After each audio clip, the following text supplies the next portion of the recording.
ગુજરાત રાજ્યની અંદર છેલ્લા 4 દિવસથી સતત વરસાદ પડી રહ્યો છે, ત્યારે ખાસ કરીને સૌરાષ્ટ્રની અંદર તમામ જિલ્લાઓની અંદર ખૂબ અતિ ભારે વરસાદ જ્યારે પડ્યો છે, ત્યારે એવા સંજોગોની અંદર ખેડૂતો,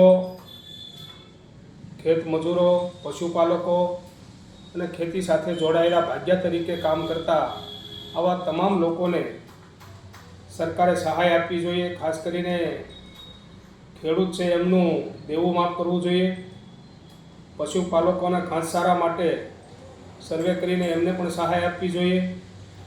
અને ખેતરની અંદર કામ કરતા ભાગ્યા તરીકે જેમણે ભાગ્યા તરીકે વાવ્યું છે એવા લોકોનું જ્યારે રોકાણ થયું છે, એવા લોકોનું આખા વર્ષની મૂડી જેને કહી શકાય, આખા વર્ષની મૂડીનું એમણે રોકાણ કર્યું હોય, આખા વર્ષની રોજીરોટી એમાં હોય, આખા વર્ષના રોટલા પણ એમાં હોય, આવા ભાગ્યા તરીકે જેમણે કામ કર્યું છે એનું સર્વે કરીને એ ભાગ્યાને પણ સરકારે સહાય આપવી જોઈએ.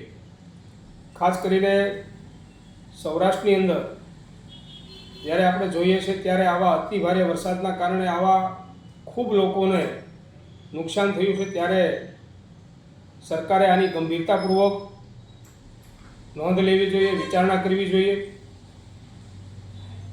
જ્યારે આજે સતત 4 દિવસથી વરસાદ વરસી રહ્યો છે, ત્યારે એવા સંજોગોની અંદર આજે કોઈ ખેત મજૂર હોય કે ભાગ્યાઓ હોય કે પશુપાલકો હોય, પોતાના ખેતર કે વાડીએ કે ક્યાંય જઈ શકે એવી સ્થિતિ નથી. અને પશુપાલકો માટે ઘાસચારાની કોઈ વ્યવસ્થાઓ નથી.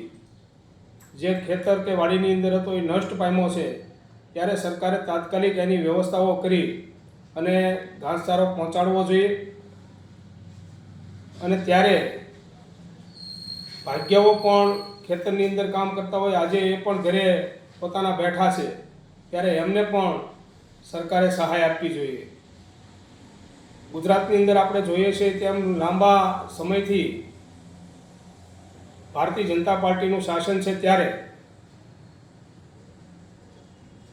આ શાસનની અંદર ભાગ્યા તરીકેની કોઈ કાયદો પણ બનાવવામાં આવ્યો નથી, કોઈ આનું રજિસ્ટ્રેશન થતું નથી, કોઈ આના માટે કાયદાકીય પ્રોસેસ થતી નથી. ત્યારે સરકારને પણ હું એક વિનંતી કરું છું કે સરકારે આના માટે એક અલગ કાયદો બનાવવો જોઈએ અને કાયદાના માધ્યમથી એમને પણ સહાય મળવી જોઈએ.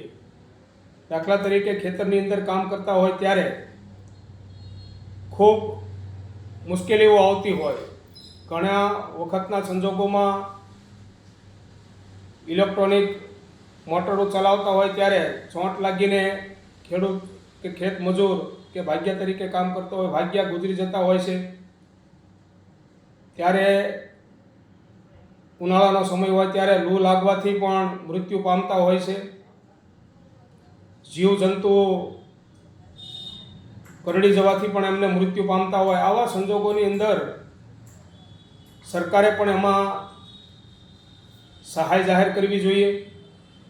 ત્યારે ખેતી અને ખેડૂતોને ટકાવવા માટે સરકારે સૌથી પહેલાં ખેતીમાં મૂળભૂત કામ કરનારો માણસ, ખેતી સાથે જોડાયેલો ભાગ્યા તરીકે કામ કરતો, એમની સરકારે ગંભીરતા લેવી જોઈએ.